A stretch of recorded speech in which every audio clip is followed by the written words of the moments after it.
ನೀವು ನೋಡ್ತಾ ಇದ್ದೀರಾ ವಿವಿಸಿ ನ್ಯೂಸ್. ನಾನು ತೇಜಸ್ವಿನಿ. ಈಗ ಹೆಡ್ಲೈನ್ಸ್. ಕಾರ್ಯಕರ್ತರೇ ಜೆಡಿಎಸ್ ಪಕ್ಷದ ಬೆನ್ನೆಲುಬು, ಅವರಿಗೆ ಯಾರೇ ನೋವು ಕೊಟ್ಟರೂ ಸುಮ್ಮನಿರಲ್ಲ. ಎಚ್ಡಿ ರೇವಣ್ಣ ಎಚ್ಚರಿಕೆ. ಮೆಕ್ಕೆಜೋಳಕ್ಕೆ ಬಿಳಿಸುಳಿ ರೋಗ, ಕಂಗಾಲಾದ ರೈತರು ಸಹಾಯಧನವನ್ನು ರೈತರ ಖಾತೆಗೆ ನೇರವಾಗಿ ಹಾಕಲು ಆಗ್ರಹ. ಅಪಘಾತ ಮಾಡಿ ಪರಾರಿಯಾದ ಆಟೋ ಚಾಲಕ, ಹಂಪ್ಸ್ಗಳಿಲ್ಲದೆ ಪ್ರತಿನಿತ್ಯ ಅಪಘಾತ. ಹಾಸನದ ಕೆಎಚ್ಪಿ ಲೇಔಟ್ ರಸ್ತೆಗೆ ಹಂಪ್ಸ್ ಹಾಕಿಸಲು ಗ್ರಾಮಸ್ಥರ ಆಗ್ರಹ. ಮದ್ಯ ಮುಕ್ತ ಸಮಾಜ ನಿರ್ಮಾಣಕ್ಕೆ ಯುವಕರ ಸಂದೇಶ, ಗೋ ಬ್ಯಾಕ್ ಆಲ್ಕೋಹಾಲ್ ಘೋಷಣೆಯ ಬೃಹತ್ ವಿದ್ಯಾರ್ಥಿ ಜಾಥಾ, ಸಾರ್ವಜನಿಕರ ಗಮನ ಸೆಳೆದ ಅಭಿಯಾನ. ಜಿಲ್ಲೆಗೆ ಜೆಡಿಎಸ್ ಪಕ್ಷದ ಕೊಡುಗೆ ಅಪಾರ, ರಾಜ್ಯ ಅಭಿವೃದ್ಧಿಗೆ ಹೆಚ್ಚು ಶ್ರಮ. ಎಚ್ಡಿ ರೇವಣ್ಣ ಹೇಳಿಕೆ.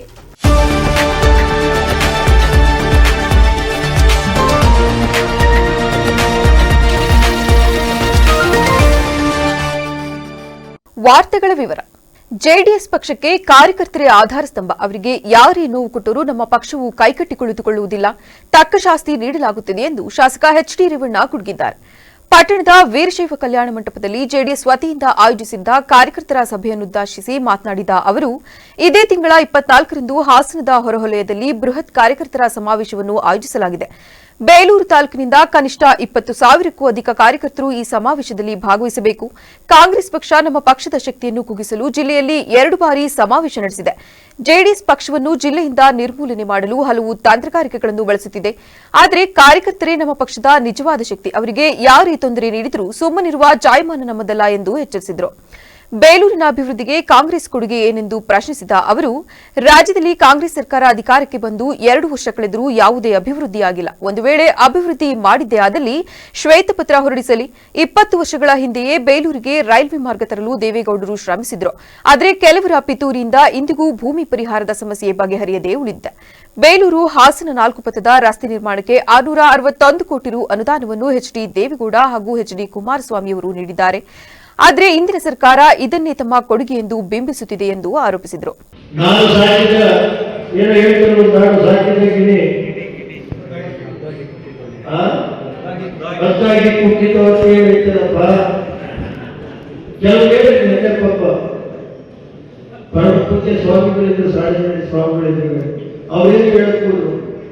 ಇವತ್ತಿನ ರಾಜಕಾರಣಿಗಳು ನಂಬಿಕೆ ದೂರಗಳಿದ್ದಾರೆ ಅಂತೇಳಿ ಅಧಿಕಾರಿಗಳು ಅದ್ಯಾವ ಬಂದ್ಬಿಟ್ಟು ಇಲ್ಲ ಸಂಘದ ಅನ್ವಯ ಆಗಲ್ಲ. ಇನ್ನೊಬ್ಬರಿಗೆ ನಾನು ಇನ್ನೊಬ್ಬ ಶಾಸಕರು ಕೊಟ್ಟಿದ್ರು.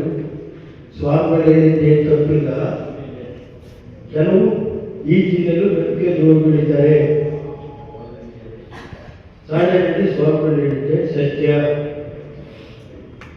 ಇವತ್ತು ಏನು ಬೇರೆ ಏನು ಕೊಡುಗೆ ಇದೆ?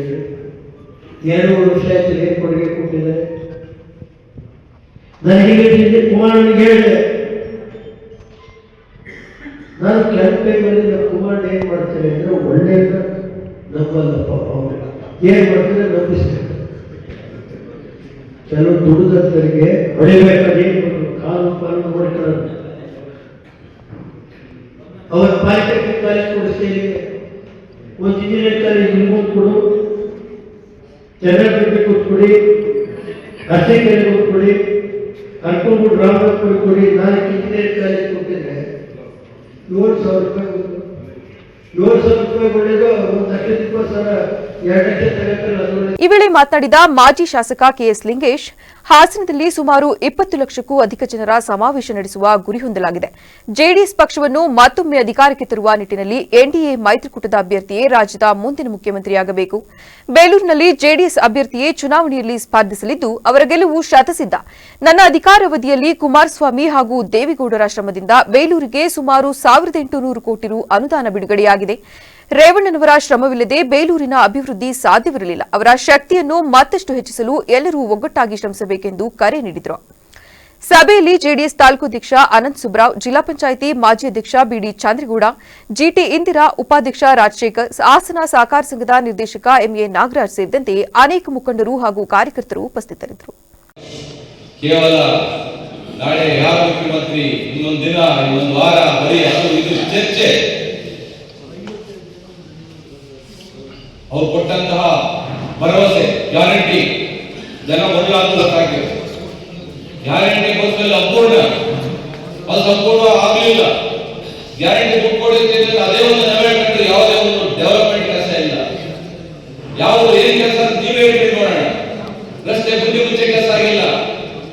ಇಲ್ಲಿವರೆಗೆ 2 ವರ್ಷ ಆದಂತ ಕೆಲಸಗಳು ದೇವಣ್ಣರು ನಾವು ತಂದಂತ ಕೆಲಸಗಳೇ ಈ ಕ್ಷೇತ್ರದಲ್ಲಿ ಆಗಿರ್ತಕ್ಕಂಥದ್ದು ಆಗ್ತಿರೋದು ನಿಮ್ಮ ಗಮನಕ್ಕೆ ತರ್ತೇನೆ. ಅನೇಕ ಆಟೋಗಳನ್ನು ಕಟ್ಟಡ ಕೊಟ್ಟಿದೆ. ಅದಿರಲಿ, ನಾವೀಗ ಮತ್ತೊಮ್ಮೆ ಸಂಘಟಿತವಾಗಬೇಕಾಗಿದೆ.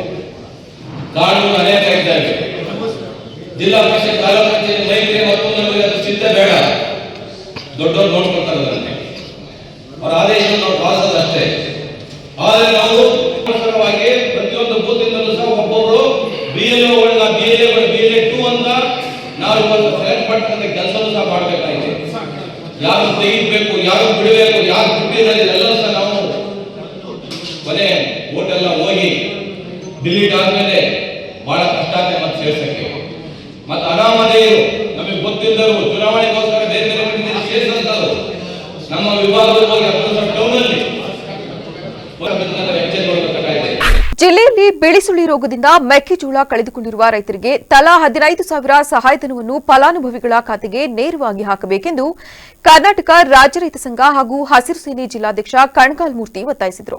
ಸುದ್ದಿಗಾರರೊಂದಿಗೆ ಮಾತನಾಡಿದ ಅವರು, ಹಾಸನ ಜಿಲ್ಲೆಯಲ್ಲಿ ಬಿಳಿಸುಳಿ ರೋಗದಿಂದ ಮೆಕ್ಕೆಜೋಳ ಬೆಳೆಗಾರರು ತೀವ್ರ ಸಂಕಷ್ಟ ಎದುರಿಸಿದ್ದು, ಇನ್ನೊಂದೆಡೆ ಬೆಳೆಗೆ ಸರಿಯಾದ ಬೆಲೆ ಇಲ್ಲದೆ ಕಂಗಾಲಾಗಿದ್ದಾರೆ. ಹಲವು ದಿನಗಳ ಹೋರಾಟದ ಬಳಿಕ ಬೆಂಬಲ ಬೆಲೆಯೊಂದಿಗೆ ಜೋಳ ಖರೀದಿ ಮಾಡುವ ಭರವಸೆ ನೀಡಿದ ಸರ್ಕಾರ ಈಗ ರೈತರಿಗೆ ವಂಚನೆ ಮಾಡಿದೆ. ಎಪಿಎಂಸಿಯಲ್ಲಿ ಮಾರಾಟ ಮಾಡಿದ ಮೆಕ್ಕೆಜೋಳಕ್ಕೆ ಬೆಂಬಲ ಬೆಲೆಯಾಗಿ ₹250 ನೀಡುವುದಾಗಿ ಭರವಸೆ ನೀಡಿದ ಸರ್ಕಾರ ರೈತರನ್ನು ಬೀದಿಗೆ ತರುವ ಕೆಲಸ ಮಾಡಿದೆ. ಮಾರುಕಟ್ಟೆಗೆ ಜೋಳವನ್ನು ತೆಗೆದುಕೊಂಡು ಹೋದರೆ ನೇರ ಖರೀದಿ ಮಾಡುವ ಬದಲಾಗಿ ಬ್ರೋಕರ್ಗಳನ್ನು ಕರೆಸಿ ಅವರಿಗೆ ಜೋಳವನ್ನು ಹಸ್ತಾಂತರ ಮಾಡುವ ಸ್ಥಿತಿಗೆ ತಲುಪಿದೆ. ಇದು ಖಂಡನೀಯ ಎಂದು ವಿಷಾದಿಸಿದರು. ಈಗಾಗಲೇ ಕೃಷಿ ಇಲಾಖೆಯಲ್ಲಿ ಹಾಸನ ಜಿಲ್ಲೆಯಲ್ಲಿ ಜೋಳ ಬೆಳೆದಿರುವ ಬೆಳೆಗಾರರ ಬಗ್ಗೆ ಸಂಪೂರ್ಣ ಮಾಹಿತಿ ಇದೆ. ಆ ಮಾಹಿತಿಯನ್ನಾಧರಿಸಿ ಮೆಕ್ಕೆಜೋಳ ಬೆಳೆಗಾರರಿಗೆ ಪರಿಹಾರ ಒದಗಿಸುವ ಕೆಲಸವನ್ನು ಮಾಡಬೇಕು. ಇಲಾಖೆಯಲ್ಲಿರುವ ರೈತರ ಪಟ್ಟಿಗೆ ಅನುಗುಣವಾಗಿ ಅವರ ಖಾತೆಗೆ ನೇರವಾಗಿ ತಲಾ 15ರಿಂದ 20,000 ಪರಿಹಾರವನ್ನು ಹಾಕುವ ಮೂಲಕ ಆ ರೈತರ ಸಮಸ್ಯೆಗಳಿಗೆ ಸ್ಪಂದಿಸುವ ಕೆಲಸ ಮಾಡಬೇಕೆಂದು ಮನವಿ ಮಾಡಿದರು. ಸುದ್ದಿಗೋಷ್ಠಿಯಲ್ಲಿ ರೈತ ಮುಖಂಡರಾದ ಗಂಗಾಧರಪ್ಪ, ಪರಮೇಶ್, ಪ್ರಕಾಶ್, ಮಂಜು, ರಾಜಣ್ಣ, ಲಕ್ಷ್ಮಣ್ ಇನ್ನಿತರರು ಹಾಜರಿದ್ದರು. ಸ್ಮಶಾನಕ್ಕೆ ಜಾಗ ಅಂತ ಕೊಡ್ತಾರೆ ಉಣೋದಕ್ಕೆ ಹಳ್ಳಿಗಳಲ್ಲಿ. ಇನ್ನೂ ಜನ ಕೇಳ್ತಲೇ ಇದ್ದಾರೆ, ಸ್ವಾಮಿ ಹೆಣ ಉಣಕ್ಕೆ ಜಾಗ ಇಲ್ಲ ಕೊಡಿ ಅನ್ನಂಗೆ. ಇವತ್ತು ನಮಗೊಂದು ಪತ್ರ ಹೊಂಟಿಸಿದ್ದಾರೆ ಇವರು ಸರ್ಕಾರದವರು. ಏನು ನೀವು ಜೋಳ ತುಂಬಿಕೆ ಬನ್ನಿ APMCಗೆ, ನೀವು ಖರೀದಿ ಅಲ್ಲಿ ಮಾಡ್ಕೋತಾರೆ, ಅವ್ರ ಹೆಸ್ರಿಗೆ ಅಮೌಂಟ್ ಹಾಕ್ತೀವಿ ₹250 ಅದನ್ನು ಬಿಳೆ ಸುಳಿ ಬಂತು, ಹೋರಾಟ ಮಾಡಿದ್ರು. ಮತ್ತು ಜೋಳ ತಗೋಣಕ್ಕೆ ಹೋರಾಟ ಮಾಡಿದ್ರು. ಜೋಳ ತಗೊಂಡ್ಮೇಲೆ ಒಂದು ಸತಿ 10 ಕ್ವಿಂಟಾಲು ಅಂದರು, ಒಂದು ಸತಿ 20 ಕ್ವಿಂಟಾಲು ಅಂದರು, ಒಂದು ಸತಿ 50 ಕ್ವಿಂಟಾಲು ಅಂದರು. ಲಾಸ್ಟಿಗೆ 5 ಕ್ವಿಂಟಾಲೇ ಬಂದರು. ಮತ್ತು ಹೋರಾಟ ಪ್ರಾರಂಭ ಮಾಡಿದ ಮೇಲೆ 50 ಕ್ವಿಂಟಾಲಿಂದ 20 ಕ್ವಿಂಟಾಲಿಗೆ ಬಂದು ನಿಂತ್ಕೊಂಡ್ರು. ಈ ಸರ್ಕಾರದ ನೀತಿ ಹಿಂಗಿದೆ. ಯಾವಾಗಲೂ ಸಿದ್ದರಾಮಯ್ಯರು ಒಂದು ಮಾತಾಡ್ತಾರೆ, ನಾನು ನಂಜುಂಡಸ್ವಾಮಿಯವ್ರ ಶಿಷ್ಯ ಅಂತೇಳಿ. ಇವರು ಬರೀ ಸುಳ್ಳು.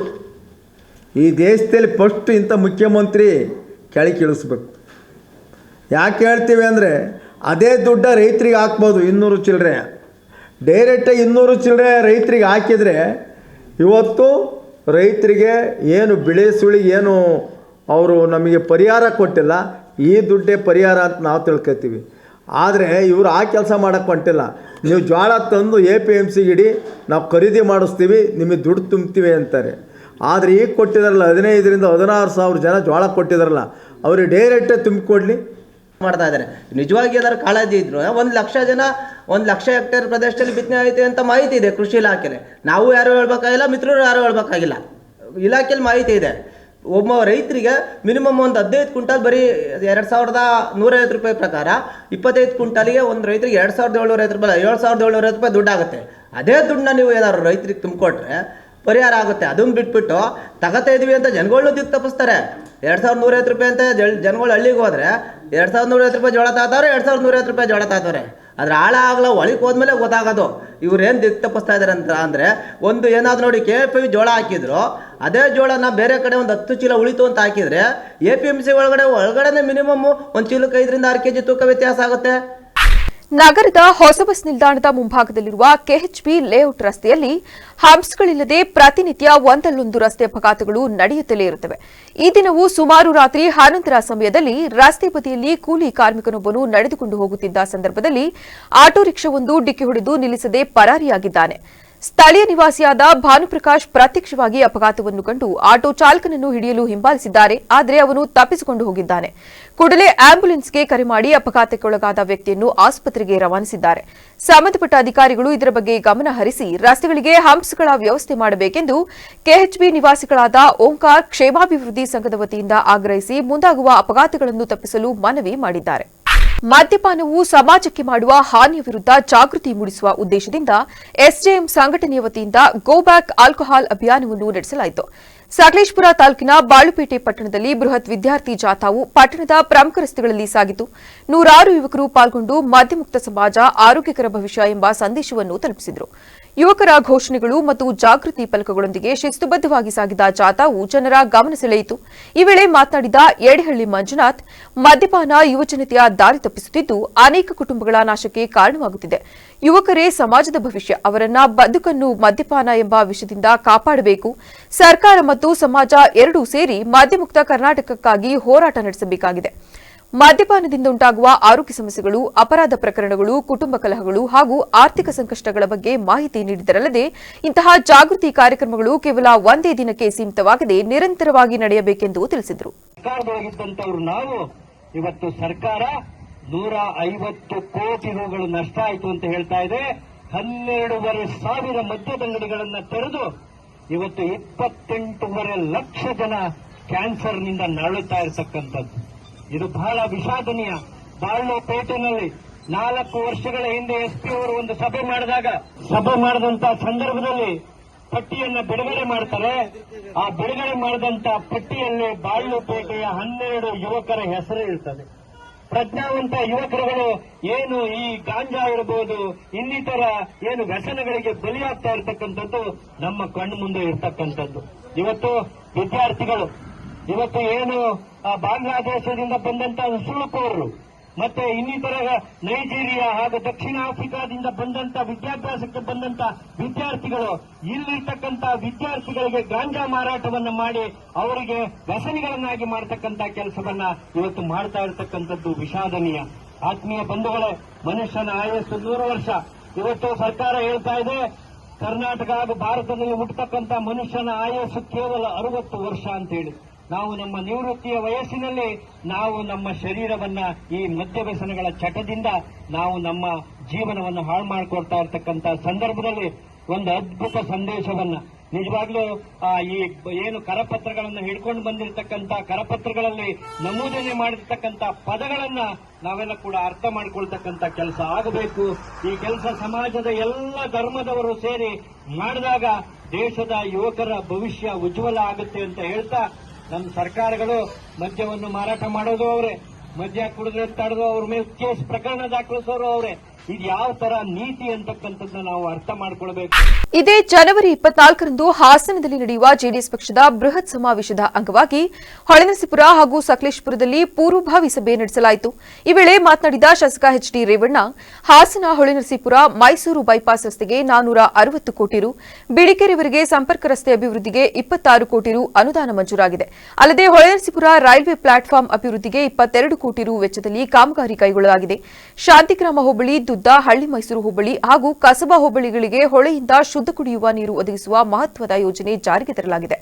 ಮುಖ್ಯಮಂತ್ರಿ ಕುಮಾರಸ್ವಾಮಿ ಅವರ ಅವಧಿಯಲ್ಲಿ 530 ಕೋಟಿ ರು ಸಾಲ ಮನ್ನಾ ಮಾಡಲಾಗಿದ್ದು, ಪ್ರತಿ ಮನೆಗೆ ರು 5 ಲಕ್ಷದಂತೆ ಒಟ್ಟು 2,000 ಮನೆಗಳನ್ನು ವಸತಿ ಯೋಜನೆಯಡಿ ಮಂಜೂರು ಮಾಡಲಾಗಿದೆ ಎಂದರಲ್ಲದೆ ಹೊಳೆನರಸೀಪುರ ಪಟ್ಟಣದ ಉದ್ಯಾನವನ ಅಭಿವೃದ್ಧಿಗೆ 5 ಕೋಟಿ ರು ಅನುದಾನ ನೀಡಲಾಗಿದೆ. ಚನ್ನರಾಯಪಟ್ಟಣ ತಾಲೂಕಿನ ರಸ್ತೆ ಸಂಪೂರ್ಣ ಹಾಳಾಗಿರುವ ಹಿನ್ನೆಲೆಯಲ್ಲಿ ಗುಂಡಿಗಳನ್ನು ಮುಚ್ಚಲು 75 ಲಕ್ಷ ಅನುದಾನಕ್ಕೆ ಅನುಮೋದನೆ ದೊರೆತಿದೆ. ಪಟ್ಟಣದ 23 ವಾರ್ಡ್ಗಳಲ್ಲಿಯೂ 10 ಕೋಟಿ ವೆಚ್ಚದಲ್ಲಿ ರಸ್ತೆ ಅಭಿವೃದ್ಧಿ ಕಾಮಗಾರಿಗಳಿಗೆ ಅನುಮೋದನೆ ದೊರೆತಿದೆ ಎಂದರು. ಇನ್ನು ಸಕಲೇಶಪುರದಲ್ಲಿ ಮಾತನಾಡಿದ ಅವರು, ನಮ್ಮ ಕುಟುಂಬದ ವಿರುದ್ಧ ಇಲ್ಲಸಲ್ಲದ ಆರೋಪ ಮಾಡಿ ನಮ್ಮ ಹಿರಿಯರ ಮನಕುಗ್ಗುವಂತೆ ಮಾಡಿದ ಜನರಿಗೆ ಶೀಘ್ರದಲ್ಲಿ ಉತ್ತರ ದೊರಕಲಿದೆ. ಪಕ್ಷ ಸಂಘಟನೆಯನ್ನು ಜೆಡಿಎಸ್ಗೆ ಯಾರು ಹೇಳಿಕೊಡಬೇಕಿಲ್ಲ. ಜೆಡಿಎಸ್ ಮುಗಿದು ಹೋಗಿದೆ ಎಂಬ ಭಾವನೆ ವಿರೋಧಿಗಳಲ್ಲಿ ನೆಲೆಸಿದೆ. ಆದರೆ ಶೂನ್ಯದಿಂದ ಸಂಪಾದನೆ ಮಾಡುವುದು ನಮಗೆ ತಿಳಿದಿದೆ ಎಂದು ತಿಳಿಸಿದರು.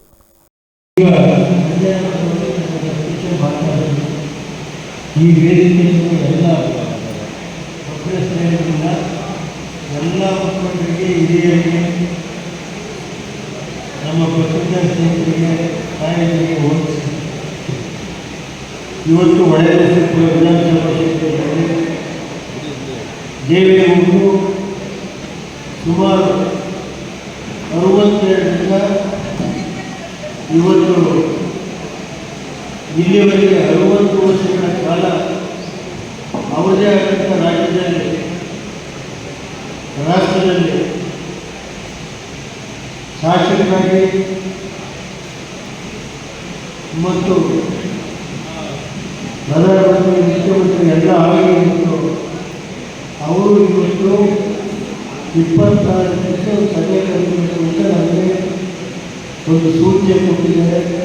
ಈ ಸಭೆಯಲ್ಲಿ ಎಲ್ಲ ಹಿರಿಯ ಕಾರ್ಯಕರ್ತರು, ನಮ್ಮ ಮಹಿಳೆಯರು, ಈ ವೇದಿಕೆಯಲ್ಲಿ ಎಲ್ಲ ಮುಖಂಡರು ಮತ್ತು ನಮ್ಮ ಪತ್ರಿಕಾ ಸ್ನೇಹಿತರು, ಎಲ್ಲ ಪತ್ರಿಕಾ ಸ್ನೇಹಿತರು, ಅಧ್ಯಕ್ಷರು ಎಲ್ಲ ಇದ್ದಾರೆ, ವೇದಿಕೆಗಳಿಗೆ ಎಲೆಕ್ಟ್ರಾನಿಕ್ಗಳಿಗೆ ಎಲ್ಲರಿಗೂ ಮುಂಚೆ ಇವತ್ತಿಷ್ಟೇ ನಾನು ಹೆಚ್ಚಿಗೆ ಹೇಳಕ್ಕೆ ಹೋಗಲ್ಲ. ಇವತ್ತು ಹೊಳೆನರಸೀಪುರ ವಿಧಾನಸಭಾ ಕ್ಷೇತ್ರದಲ್ಲಿ ಕಳೆದ 2 ವರ್ಷ ಸರ್ಕಾರ 2 ವರ್ಷದಿಂದ ಹೆಂಗೆ ಗೊತ್ತಿದೆ. ಇವತ್ತು ಈ ಜಿಲ್ಲೆಗೆ ದೇವೇಗೌಡರು ಕುಮಾರಣ್ಣ ಕೊಡುಗೆ ಬಾರಿಗೆ ಇವತ್ತು ರೈಲ್ವೆ ಮಾರ್ಗ ಅರಸೀಕೆರೆ ಹಾಸನ ಮೈಸೂರು ರೈಲ್ವೆ ಮಾರ್ಗ. ಈಗ ಮತ್ತೊಮ್ಮೆ ಹೆಡ್ಲೈನ್ಸ್. ಕಾರ್ಯಕರ್ತರೇ ಜೆಡಿಎಸ್ ಪಕ್ಷದ ಬೆನ್ನೆಲುಬು, ಅವರಿಗೆ ಯಾರೇ ನೋವು ಕೊಟ್ಟರೂ ಸುಮ್ಮನಿರಲ್ಲ. ಎಚ್ಡಿ ರೇವಣ್ಣ ಎಚ್ಚರಿಕೆ. ಮೆಕ್ಕೆಜೋಳಕ್ಕೆ ಬೆಳೆಸುಳಿ ರೋಗ, ಕಂಗಾಲಾದ ರೈತರು, ಸಹಾಯಧನವನ್ನು ರೈತರ ಖಾತೆಗೆ ನೇರವಾಗಿ ಹಾಕಲು ಆಗ್ರಹ. ಅಪಘಾತ ಮಾಡಿ ಪರಾರಿಯಾದ ಆಟೋ ಚಾಲಕ, ಹಂಪ್ಸ್ಗಳಿಲ್ಲದೆ ಪ್ರತಿನಿತ್ಯ ಅಪಘಾತ. ಹಾಸನದ ಕೆಎಚ್ಪಿ ಲೇಔಟ್ ರಸ್ತೆಗೆ ಹಂಪ್ಸ್ ಹಾಕಿಸಲು ಗ್ರಾಮಸ್ಥರ ಆಗ್ರಹ. ಮದ್ಯಮುಕ್ತ ಸಮಾಜ ನಿರ್ಮಾಣಕ್ಕೆ ಯುವಕರ ಸಂದೇಶ, ಗೋ ಬ್ಯಾಕ್ ಆಲ್ಕೋಹಾಲ್ ಘೋಷಣೆಯ ಬೃಹತ್ ವಿದ್ಯಾರ್ಥಿ ಜಾಥಾ, ಸಾರ್ವಜನಿಕರ ಗಮನ ಸೆಳೆದ ಅಭಿಯಾನ. ಜಿಲ್ಲೆಗೆ ಜೆಡಿಎಸ್ ಪಕ್ಷದ ಕೊಡುಗೆ ಅಪಾರ, ರಾಜ್ಯ ಅಭಿವೃದ್ಧಿಗೆ ಹೆಚ್ಚು ಶ್ರಮ. ಎಚ್ಡಿ ರೇವಣ್ಣ ಹೇಳಿಕೆ. ಕ್ಷಣ ಕ್ಷಣದ ಸುದ್ದಿಗಾಗಿ ನೋಡ್ತಾ ಇರಿ ವಿವಿಸಿ ಟಿವಿ, ಸತ್ಯದ ಕಡೆ ನಮ್ಮ ನಡೆ.